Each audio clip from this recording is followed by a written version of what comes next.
Ok, vamos nos apresentar. Me chamo Aaron Cutler. Eu sou gringo, moro no Brasil faz quase 14 anos, tenho barbas e óculos. E este debate de nós conta com interpretação de livros. As tradutoras de hoje se chamam Regiane Eufrazino. Espero eu ter pronunciado corretamente. E Asa Poco. Espero ter pronunciado corretamente também. Então, essas são nossas tradutoras de hoje. Mariana? Bom, eu sou Mariana Scheller, sou uma mulher de 40 e poucos anos, cabelos parcialmente grisalhos, vestindo uma camisa azul e uma calça branca. E eu vou fazer uma breve apresentação sobre a história dessa sessão e passar a palavra de novo para o Aaron para apresentar o Richard. Bom, eu vou ler desta vez. Em maio deste ano, nós fizemos uma sessão dupla chamada Nascimento e Origem, Os Enganados e Diálogo Árabe-Israelense, na qual mostramos um filme sírio dirigido pelo grande cineasta egípcio Tufik Saleh e um filme americano do vanguardista judeu Lionel Rogozin, tratando do conflito palestino-israelense. Apesar de Os Enganados basear-se no romance Homens ao Sol, do emblemático escritor palestino Ghassan Kanafani, e Diálogo Árabe-Israelense basear-se em uma conversa entre o poeta palestino Rashid Hussein e o teatrólogo israelense Amos Kenan, os filmes e diretores eram, de certa forma, estrangeiros ao conflito. Ao tomar conhecimento da bela obra sensível e sem rodeios de Michel Cleife, decidimos fazer uma sessão espelhada novamente sobre o conflito palestino-israelense, desta vez com cineastas locais que foram e são diretamente afetados por essa guerra permanente. Buscamos como contrapartida à obra de Cleife dois filmes do cineasta dissidente israelense Avi Mograbi.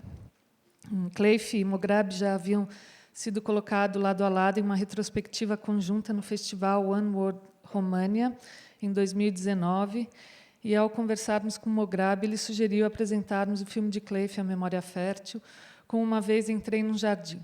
E assim surgiu a sessão dupla. Aliás, o Mograbi era uma pessoa muito generosa conosco ao longo de todo este processo, sempre respondeu aos e-mails e respondeu a muitos e-mails, inclusive. E este filme dele, Uma Vez Entrei num Jardim, passa amanhã, aqui a 7h20, novamente, no dia 25. E, aliás, o curta dele, que passou primeiro nesta sessão, aguarde o soldado chegaram, vou desligar agora, tem fortes ressonâncias com pelo menos 2 longas dele. Cenas muito similares às cenas do curta aparecem no longa-metragem talvez mais famoso dele, Vingue Tudo, mas deixe dos meus olhos, Avenge But One of My Two Eyes. E dos personagens da televisão, Ariel Sharon, também é protagonista. Dos primeiros longas-metragens de Mograbi, como eu consegui superar o meu medo e amar Ariel Sharon. Então, para quem tiver curiosidade, a partir deste curta, esses 2 longas são bons pontos de partida. Vou apresentar o Richard Penha. Difícil apresentar Richard Penha, mas também fácil, porque é simplesmente uma figura lendária na história do cinema. E não exagero com isso. Foi diretor de programação na Film Society of Lincoln Center, em Nova York, por 25 anos, e professor de cinema na Universidade de Colômbia por mais de 30 anos. Lecionou em diversas universidades nos Estados Unidos e no mundo inteiro. Já foi para o Brasil mais de 40 vezes, inclusive está no Brasil este mês dando cursos em várias universidades. E talvez detalhe interessante é que justamente esta semana o Richard está dando curso sobre filme noir americano no UF Niterói. E ele deu palestra hoje de manhã, pegou voo para ir para São Paulo conversar com a gente. Ele vai pegar voo amanhã de manhã para voltar para o Rio falar mais sobre filme noir. Então, como temos pouco tempo, como Richard de tempo muito privilegiado, eu gostaria de dar a palavra para ele. Obrigado. Obrigado, Aaron e Mariana. Realmente um prazer de estar aqui de novo, aqui no Instituto Moreira Salles. Queria agradecer a Aaron e Mariana pelo convite para dizer algumas palavras sobre este filme tão importante, Memória Fértil, de Michel Khalifi. O cinema de mundo árabe, uma matéria que ensinei na Columbia University, também aqui na USP, oferece uma série de abordagens ricas e variadas do cinema. É claro que é um assunto imenso, porque o mundo árabe pode ser dito que se estende de Mauritânia até Iraque, abrangendo muitas culturas e entidades políticas nacionais.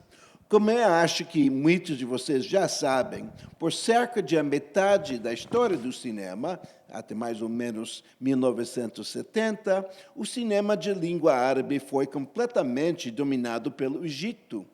Embora houvesse alguns filmes mudos significativos produzidos por árabes, foi realmente com a chegada do som sincronizado que o cinema realmente começou a crescer no Egito. Uma característica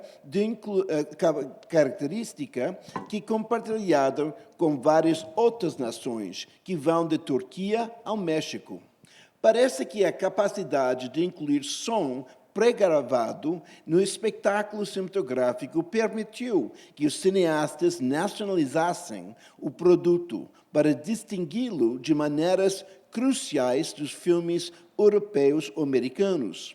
Ajudado pelo uso das estrelas do Rádio Cairo, como Kulthum ou Mohammed Abdel Wahab, conhecidos e amados em todo o mundo árabe, o cinema egípcio estabeleceu mercados para si mesmo em todos os países de língua árabe, bem como em comunidades estrangeiras de imigrantes árabes na Europa, América, África e Austrália. Na década de 50, ele exportava filmes regularmente adentro da região para países não árabes, como Irã e Afeganistão. O Egito continuou seu domínio até os fins dos anos 60, quando uma combinação de turbulência interna e a ascensão de outros cinemas de língua árabe o fez perder o controle sobre seus mercados estrangeiros. No início dos anos 60, vários outros cinemas de língua árabe começaram a surgir, cada um mais focado localmente. Líbano, Argélia, Tunísia, entre outros. Se o cinema egípcio clássico tem uma certa sensação de tamanho único, tentava evitar fazer filmes especificamente egípcios. Esses novos cinemas nacionais se concentraram em histórias locais, especialmente em torno daqueles que ofereciam imagens e histórias da história daquela nação aprovados pelos seus governos.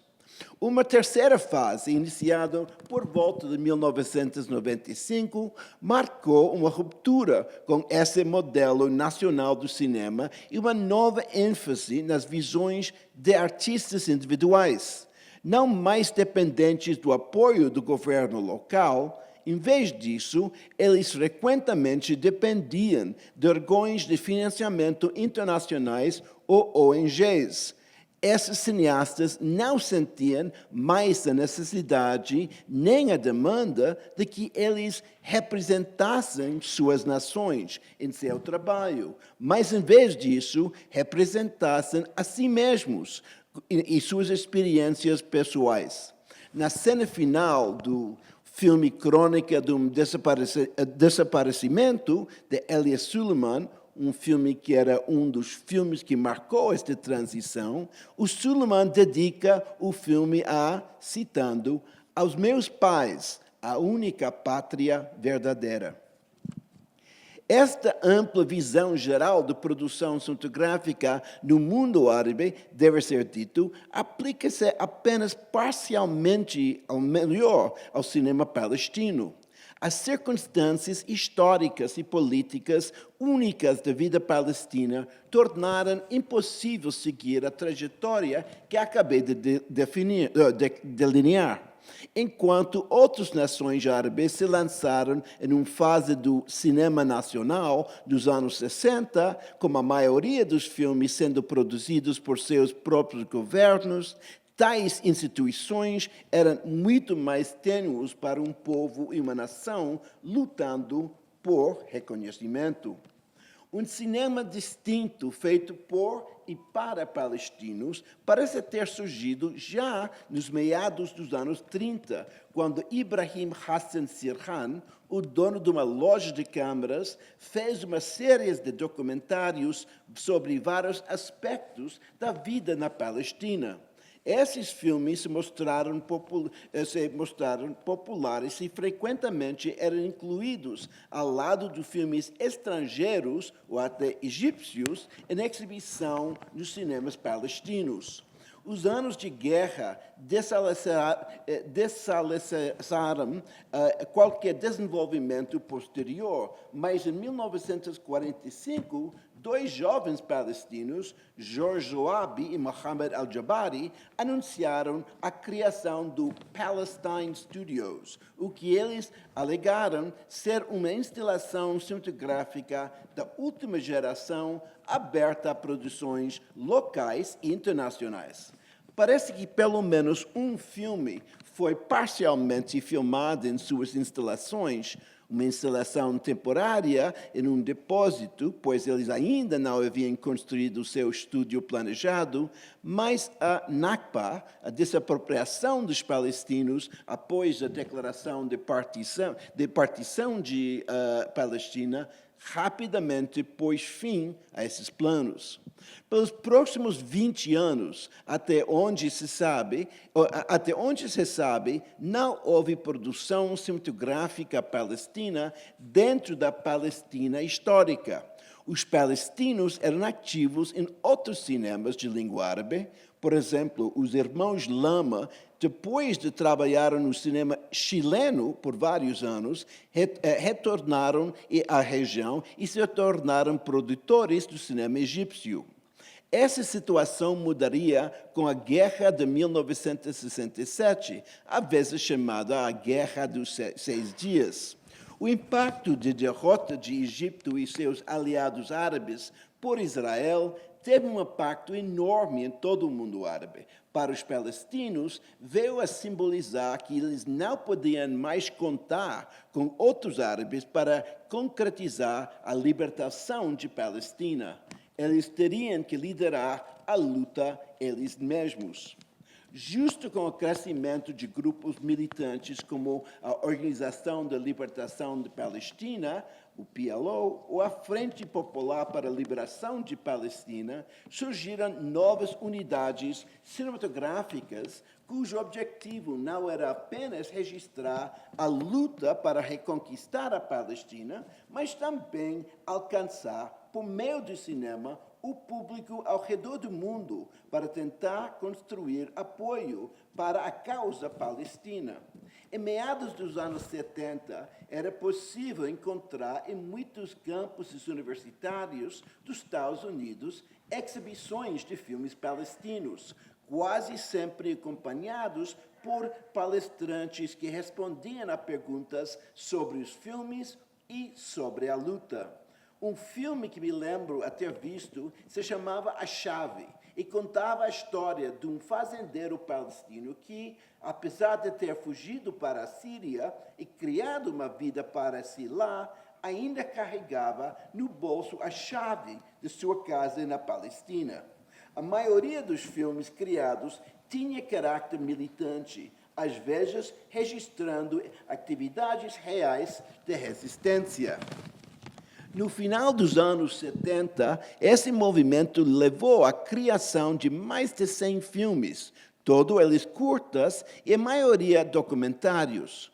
Quando o OLP estabeleceu sua sede em Beirute, eles reuniram todos os filmes que haviam produzidos, bem como alguns criados por outros grupos, no que esperavam que seria eventualmente o arquivo de filmes palestinos, que era mantido numa instalação refrigerada no terreno de um hospital.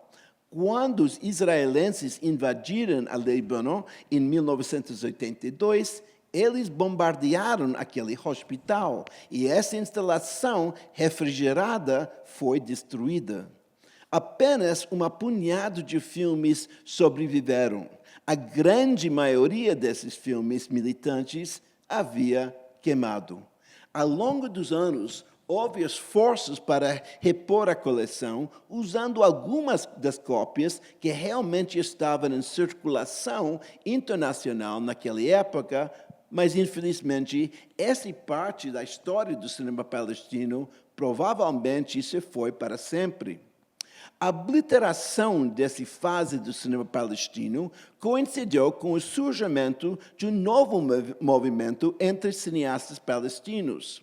A maior parte do trabalho do cinema militante foi feito, em grande parte, por cineastas residentes na Palestina histórica ou em países próximos. Um novo fator que surgiu foi a contribuição de cineastas da diáspora. Muitos desses cineastas tinham frequentado escolas de cinema e também estavam familiarizados com as tendências internacionais do cinema. Além disso, a própria luta palestina estava mudando, com uma nova ênfase na possível solução diplomática para a situação do povo palestino. Esta nova fase do cinema palestino, de qual a memória fértil de Michel Cliffy foi um trabalho pioneiro, buscou focar mais na vida palestina do que em atividades militantes.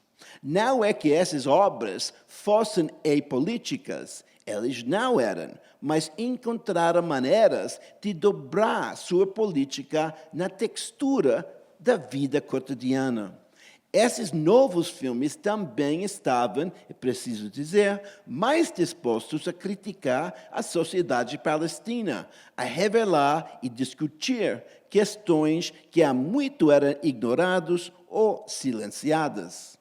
Nascido em Nazaré em 1950, Michel Khalifi emigrou para a Bélgica em 1970 e, após uma série de empregos, conseguiu se matricular no INSAS, uma das escolas oficiais de arte e do cinema dentro da Bélgica. Após de formar, ele foi trabalhar para a televisão belga, trabalhando duro até que em 1980, ele foi capaz de fazer, com a ajuda da televisão, a Memória Fértil. O filme foca em duas mulheres palestinas, ambas vivendo na Palestina naquela época. Uma, Sahar, é poetisa e educadora. A outra, Farah, vem de uma família de agricultoras, mas estava trabalhando numa fábrica. As duas nunca se encontram, enquanto o filme alterna continuamente entre elas, seguindo Sahar enquanto ela lança um novo livro e Farah enquanto ela luta para recuperar as terras da sua família que haviam sido apropriadas pelo novo Estado israelense. O filme tem uma qualidade maravilhosa de cotidiano. Talvez não haja nada imediatamente especial sobre nenhuma dessas mulheres, mas à medida que o filme avança, uma profundidade inesperada em suas vidas se torna clara. Apesar das suas frustrações pessoais e políticas, essas mulheres lutaram para construir vidas para si mesmos e suas famílias. Cleffi mostra como, apesar dos problemas que enfrentam decorrentes da ocupação israelense, elas enfrentam problemas igualmente sérios devido às estruturas e atitudes rigidamente machistas na sociedade palestina. O filme não oferece soluções reais, além, talvez, de direitos para o povo palestino, mas celebra sua força e determinação. Assistindo o filme em preparação para esta noite, fiquei impressionado com a qualidade musical do trabalho de Cleffi. O filme contém várias passagens musicais, mas estou me referindo mais à estrutura geral do filme. Não é trajetória narrativa para nenhuma das mulheres, nenhum problema identificado e eventualmente resolvido. É difícil saber se as sequências que vemos estão realmente em algum tipo de ordem. No entanto, parece que a estratégia da estrutura de Cleffi era tecer essas cenas dispares em uma espécie de sinfonia, com cada nova cena alterando o ritmo e o tom do filme. Embora recebamos informações sobre a vida dessas mulheres, bem como sobre a história e a sociedade palestina, o efeito geral do filme, para mim, parece mais lírico, mais poético, uma expressão da textura das vidas palestinas, em vez de um relatório jornalístico sobre elas. Lembro-me de quando o filme começou a circular no início dos anos 80, havia aqueles que professavam decepção por o filme não ser mais raivoso, mas as escolhas de Cleffi para seu filme me parecem hoje mais do que nunca perfeitas. A Memória Fértil foi para muitos uma primeira chance de ver a Palestina e as palestinas de uma perspectiva de um palestino. Obrigado.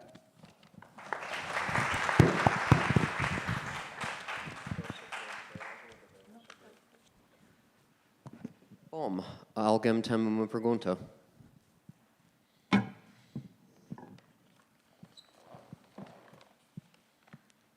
Por favor. Temos microfone.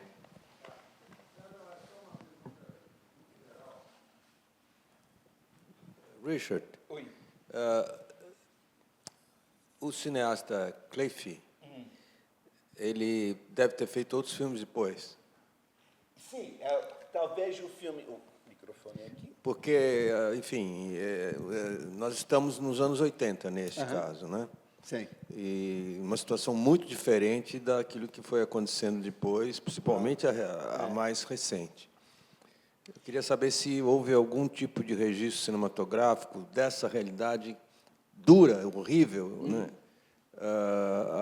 A partir dos últimos 5 anos, vamos dizer, ou mais, tá? Não, ele continua, ele mora ainda em Bélgica, trabalha sempre em coprodução com sinal à televisão, com vários órgãos oficiais do governo da Bélgica e também em coprodução com outros canais de televisão europeus, etc. Ele fez, em 87, um filme chamado Um Casamento em Galileia. Galileia, Wedding in Galilee, que é um filme que foi apresentado na quinzena em Cannes, fez muito sucesso na época e também foi lançado, pelo menos nos Estados Unidos e acho que na grande parte da Europa. Acho que era o primeiro longa-metragem de ficção feito adentro de Palestina histórico. E a história é muito interessante, é sobre uma família palestina, que é uma das grandes famílias de uma aldeia, que quer ter um casamento de um dos filhos. E o exército israelense fala que não podem, porque tem problema de não sei o quê. E, no fim, o pai da família palestina convida ao exército israelita para assistir à boda, para que eles possam ver que nada vai acontecer. E é muito interessante ver a interação entre o exército e também, obviamente, a população palestina, que vai desde jovens que querem atacar os soldados e outros que formam uma pequena relação, talvez. Também é um filme que tem uma consciência das divisões dentro da sociedade israelense em termos de população Ashkenazi, isso é a população dos judeus que vêm da Europa do Leste, e a população Sefardi, que são judeus que vêm do Meio Oriente, bom, descendentes talvez de os judeus, não todos, expulsos da Espanha. E o filme é muito, muito rica. Era um filme que, na época, recebeu críticas maravilhosas, tudo isso. Eu acho que, depois disso, o Clef continua a trabalhar. Talvez nunca chegou ao mesmo nível de reconhecimento internacional, mas continua. E acho que também é agora professor na sua própria escola, onde ele foi formado. So para acrescentar que o último longa-metragem de Clefi é filme de 2009. Então, temos das produções dos últimos anos que refletem os últimos tempos na região. Você quer comentar isso, Richard? O quê? O que veio após Clefi, filmes palestinos nas gerações após. Não, o isso é cinema coisa, tem uma geração. Quando eu falei deste novo fase, para mim, dentro do cinema árabe, que começa em 95, acho que os grandes promotores dessa nova fase são palestinos e libaneses, e muitas vezes pessoas que vêm da diáspora. Isso são comunidades de palestinos e libaneses que moram fora da região, mas que estão filmando temas e coisas que refletem o que está acontecendo lá. Nós, em Columbia University, onde eu era professor, tivemos uma geração de jovens cineastas palestinos, Anne-Marie Jaser, Sherian Davis, Bassam Jarbawi, Sami Zoabi. Somos muito orgulhosos de que nós tivemos formado toda uma nova geração de cineastas palestinos e que continua também. Então, e esses grupos, essas pessoas que eu mencionei agora, são gente que agora estão nesse novo moda da produção internacional, procurando dinheiro em vários países, tudo isso, e estão representados bastante bem nos festivais internacionais. Então, o cinema palestino agora, acho que é entre os cinemas mais ativos na região, certamente em termos do cinema árabe. Mais uma pergunta?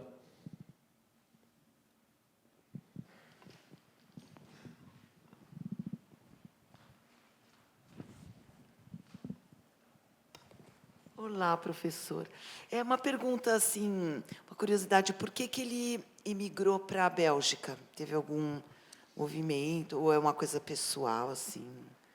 Tem algum motivo? Devo confessar que não sei, mas sabe que teve uma longa tradição. Michel Khlifi, como vocês talvez sabem do nome, é da comunidade cristã. E teve, desde século XIX, uma tradição de que jovens das comunidades cristãs, não só das comunidades cristãs, mas, em geral, talvez a maioria, de Egito, de Síria, de Líbano, tiveram a oportunidade de ir a outros países e receber becas para estudos, tudo isso. Isso já começou, sobretudo com França, 1850, por aí. Então, imagino que Clef fez isso. Além do que acho que ele chegou à Bélgica e fez vários trabalhos para ganhar a vida antes de que ele entrou na escola de cinema.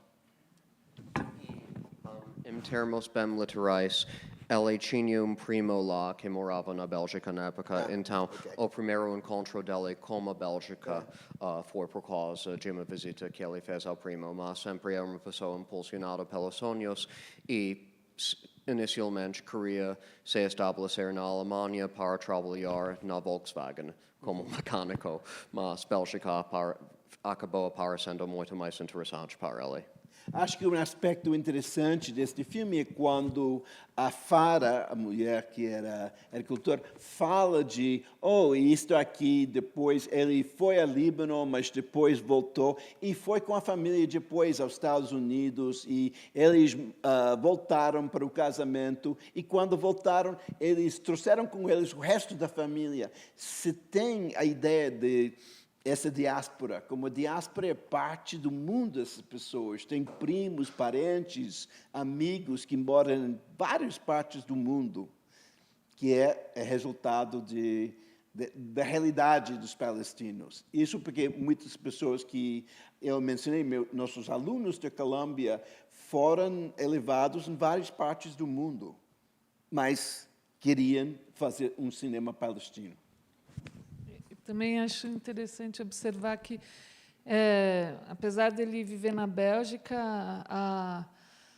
a grande parte da filmografia dele foi feita na Palestina e olhando para a Palestina, e também em diálogo com o irmão Jorge Cleif, que era o coordenador de produção de todos os filmes dele e de muitos outros cineastas também palestinos.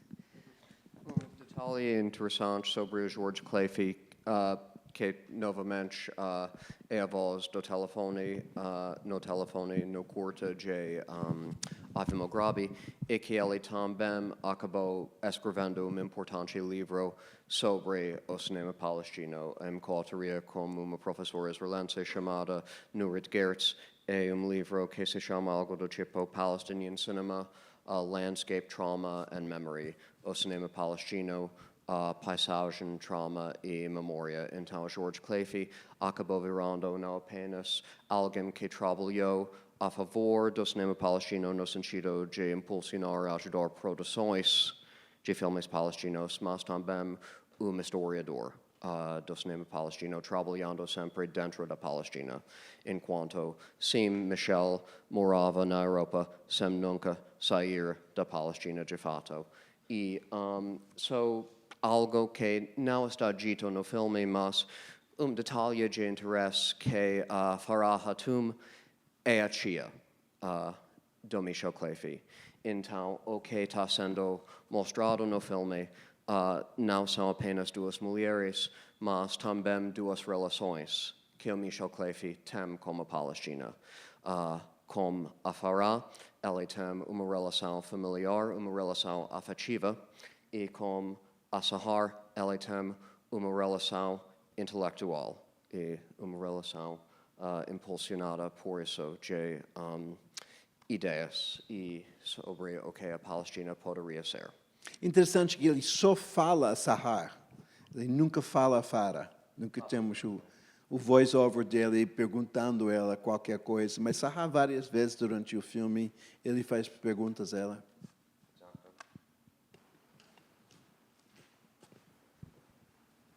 Boa noite.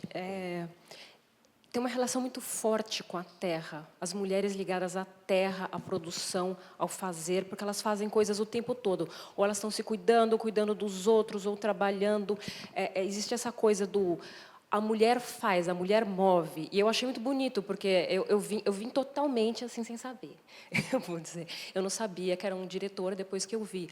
Mas eu acho importante ele dar voz. E aí você falou dessa questão de voltar para a Palestina. E eu lembrei de um filme, porque você falou do casamento, que ele fez um filme sobre o casamento, que chama O Adib, que é dirigido por uma diretora palestina. E eu queria saber se existe alguma relação dos diretores palestinos sobre se eles trabalham muito a família, porque eu vi poucos filmes palestinos que eu saiba, né? E tem essa coisa do retornar para a família, e sempre tem a questão do conflito, né? Porque está lá, não tem como ignorar. Inclusive, tem um diretor palestino que está sempre em Cannes, que ele faz uns filmes mais poéticos. Elia Suleiman, talvez. Isso, eu acho ele maravilhoso. Assim, eu adoro os filmes dele. Assim, mas ele não trabalha tanto com a questão da família. E eu queria saber se existe essa coisa mesmo de trabalhar a família, porque elas são a família, né? São mulheres que cuidam dos filhos sozinhos, mas eu queria saber se existe isso, se existe uma tradição, ou se apenas foi uma coincidência das coisas que eu vi. Muito obrigada. Sim, agora a coisa boa é que temos muito cinema palestino agora. Tem tantos jovens cineastas, tem outros que não são tão jovens que continuam. Então, mas o cinema palestino tem o dever de uma forma, criar uma sociedade, uma nação palestina. Às vezes se pode comparar a situação de Polônia durante o século XIX. Sabe que a Polônia desapareceu em 1793. Foi dividido entre Áustria, Prússia, que era a Alemanha, e Rússia. E durante todo o século XIX não existia, mas existia nas artes. As artes eram riquíssimas nesse século. Então, era através de cultura e arte que Polônia continuou. E acho que nós podemos falar um pouco disso também com os palestinos. E isso é porque, por exemplo, esse grupo cantando é tão importante, pois estão continuando uma tradição, uma coisa que ainda existe. Então, dessa forma, acho que a ideia dos cineastas é de criar um palestino no cinema, que seria o palestino, talvez, que não existe nesse momento na Terra, mas pode existir no espírito e também nas imagens.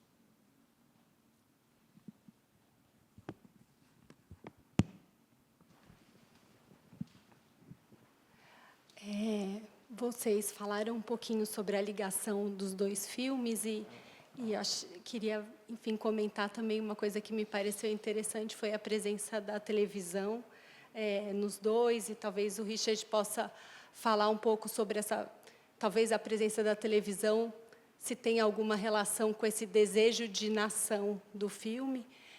E uma outra coisa que me pareceu uma semelhança foi na questão do quadro, assim, e da profundidade de campo, com coisas acontecendo em diferentes planos, assim. Então, a presença desse fundo e da paisagem, enfim, foi uma... E aí o Richard falou da questão da profundidade dessas mulheres que vai aparecendo com o tempo, né? Uhum. E aí fiquei curiosa para entender um pouco da realização, porque é um documentário, só que tem coisas que parecem ser muito planejadas, assim, quase ensaiadas. Então, enfim, se vocês puderem comentar mais um pouquinho. Acho que não tem, no meu conhecimento, nenhuma cena que era planejada desse jeito. Pode ser que o Cliff, depois de um tempo, sabia que eles iam fazer. Então, voltou, talvez, filmou quase a mesma cena antes e voltou para refilmar. Há uma coisa interessante do filme, era a decisão de Cliff de não incluir informação. Não temos, por exemplo, cartões que diz que agora estão fazendo isto, agora... Nada. Nós estamos lá, e, sobretudo, como estrangeiros, temos que tentar entrar nessa sociedade, porque nem tudo é claro para nós. E exatamente qual é até as relações entre as pessoas. Leva tempo para saber quem é a filha de Farah, por exemplo. E descobrir depois que ela foi casada, divorciou e casou de novo. E isso cria a tensão entre a mãe e a filha. Tudo isso, pouco a pouco, é revelado. Nós podemos imaginar, sobretudo, como era um projeto visto para a televisão, além de que teve uma vida teatral, a televisão insistindo que tem que ser mais clara a história. Pois temos que identificar, temos que construir um narrativo, talvez, de um problema, uma situação, talvez seguir o lançamento daquele terceiro livro de Sahar. O filme faz nada disso. E acho que isso é interessante, isso porque as sequências ficam um pouco independentes. Não é que agora o Farah faz isto e Sahar faz o outro. Agora eles estão comendo, agora eles vão comer.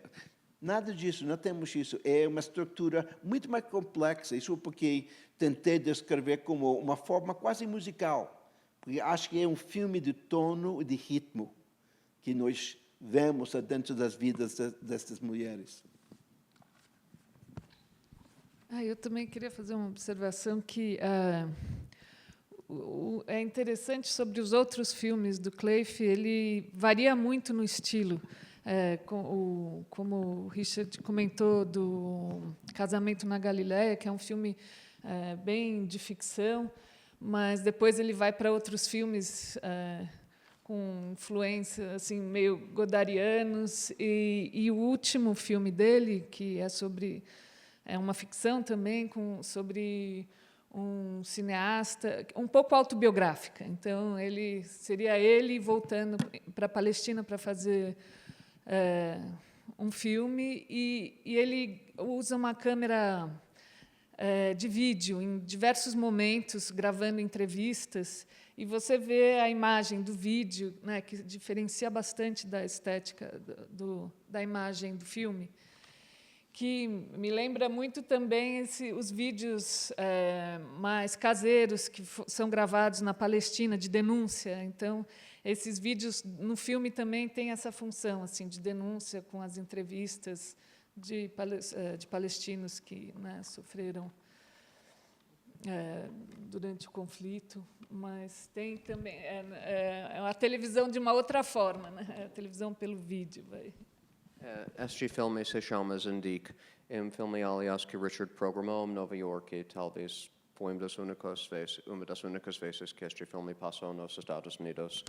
E sobre Clay, ele, de fato, fez poucos filmes até agora, mas sempre com certo rigor de pensamento, podemos dizer assim, muita reflexão.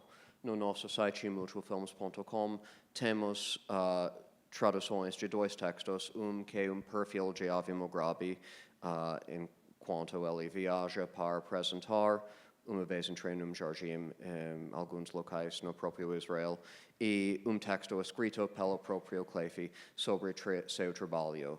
E você vê que ele é alguém que pensa e repensa cada passo sobre como atingir cinema mais justo, talvez o cinema mais justo possível.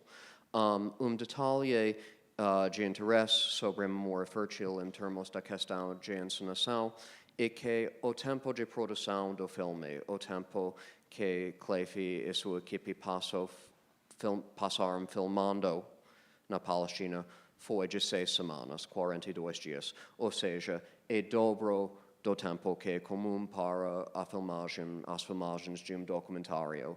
E ele achou essa quantidade de tempo essencial para entender qual tipo de filme ele estava fazendo. Então, a capacidade de poder fazer ao seu próprio ritmo, a ritmo mais lento, acabou ajudando ele justamente a atingir essa qualidade do filme que foi comentada.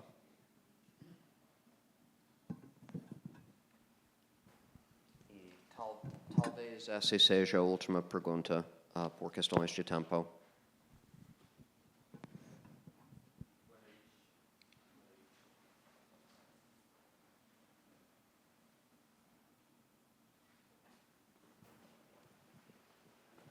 Boa noite.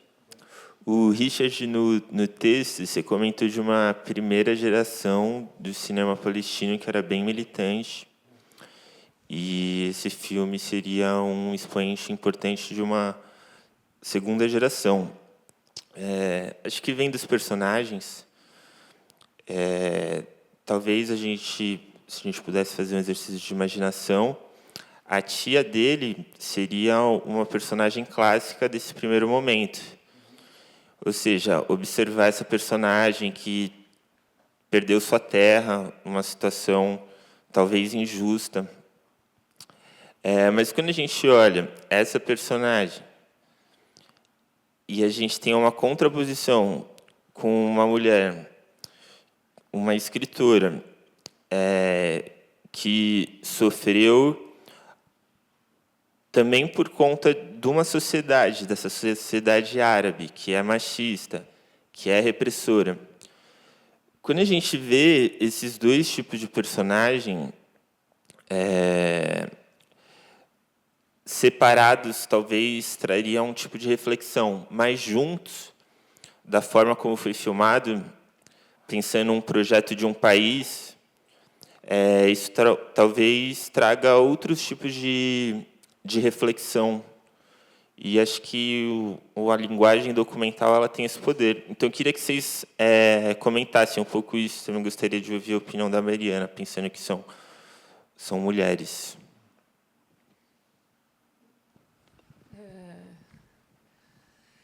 Eu acho, não entendi muito bem a questão, mas assim, comentando sobre a questão das mulheres no filme, né? Esse foi um ponto importante para o Michel Clayf. Ele queria, de certa forma, um pouco combater o cinema militante, e ele enxergava nas mulheres um grupo duplamente oprimido naquela sociedade, porque, além de palestinas, eram mulheres numa sociedade muito machista, árabe. Então, a preocupação dele foi...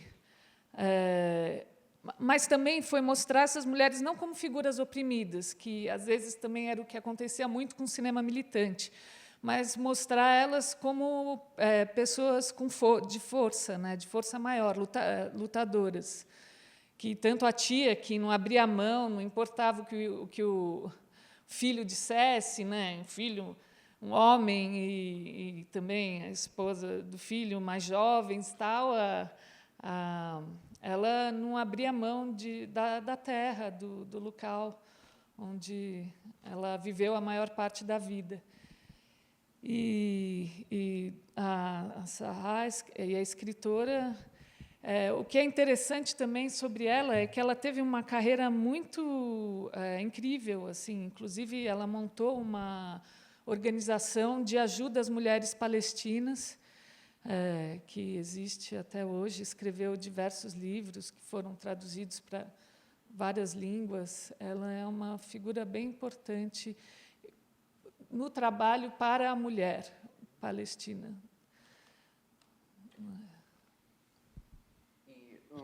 Detalhe, você queria dizer mais? Só pegando o gancho nesse sentido, o Richard falou os nomes de diversos cineastas palestinos importantes que estão trabalhando hoje em dia, e muitos dos cineastas palestinos importantes hoje em dia são, de fato, diretoras. Ele citou Anne-Marie Jassir, diretora de Wajib. Eu acrescentaria, por exemplo, no campo de documentário, Jumana Mana, e no campo de cinema experimental, Basma Al-Sharif, entre muitas outras. Então, essa é uma característica bem interessante, que os artistas palestinos, entre esses, temos muitas artistas femininas. É um processo que, podemos dizer, que começou nos anos 60, com todo o renascimento da cultura palestina, nos anos 60, com as novelas de Ghassan Kanafani, a poesia de Mahmoud Darwish e tudo isso, porque nos anos 50, a cultura palestina era completamente obliterada, não existia. O choque do Nakba realmente criou uma parálise dentro da sociedade. Então, começando os anos 60, chegou uma nova geração que começou a escrever sobre a situação, mas também só criar este mundo de cultura palestina, talvez para substituir um pouco a falta do verdadeiro histórica palestina. E continuando muito agora em termos, não só de cinema, artes plásticas também, que são muito ricas, muito ativas agora dentro da comunidade.